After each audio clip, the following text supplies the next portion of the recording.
Good morning, everyone. Today, we will be discussing educational assessment, its principles and its impact on learning.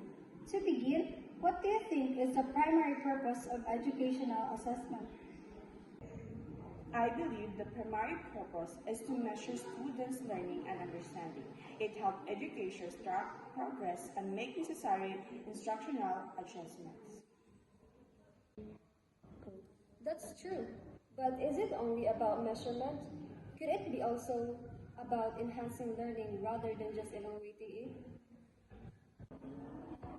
That's a great point. Educational assessment is not just about measuring learning, but also about improving it. It can guide teachers in modifying their teaching strategies to meet students' needs. But if assessment is meant to improve learning, should tests be the primary form of assessment? Not necessarily.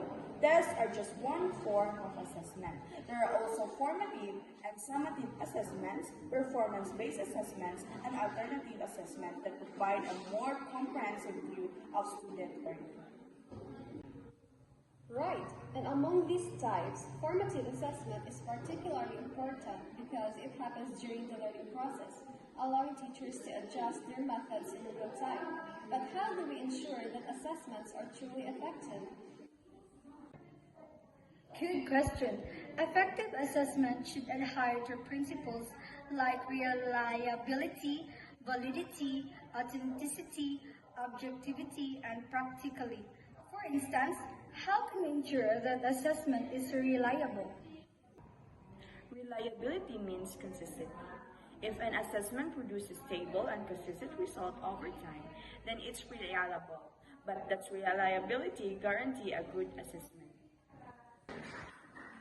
Not necessarily. An assessment can be reliable but not valid. Validity ensures that the assessment actually measures what it is supposed to measure.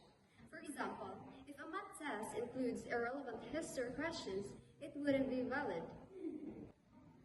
Exactly. That's why validity is critical. But what about authenticity? How does it affect the assessment process? Authenticity means that assessment reflects real-world application. It should be relevant and meaningful to students. For instance, instead of memorizing formulas, students can solve real-life math problems to demonstrate their understanding. That makes sense. But let's consider the washback effect. How assessments influence teaching and learning. Can assessments have negative consequences? Absolutely. If assessment focus too much on memorization rather than critical thinking, students may simply aim to pass tests rather than deeply understand the material. So, how can we use assessment to foster deeper learning rather than just rote memorization? We can incorporate assessment as learning, where students actively engage in self-assessment and peer-assessment.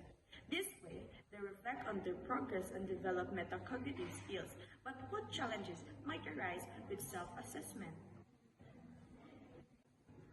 One challenge is subjectivity.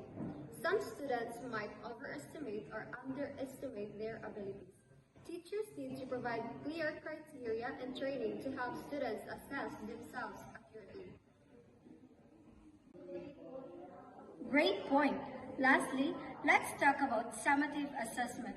How do they differ from formative assessment, and why are they so important? Summative assessment, like final exams, evaluate learning at the end of unit or course.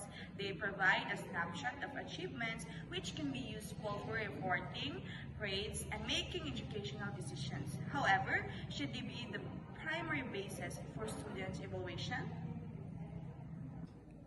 Not necessarily. While they are important, relying solely on summative assessments might not reflect a student's overall abilities. A balanced approach combining formative, summative, and performance-based assessments is essential. Excellent discussion. Educational assessment is a complex and multifaceted It's not just about testing, but about improving learning, guiding instruction, and fostering student development. Thank you for this insightful conversation.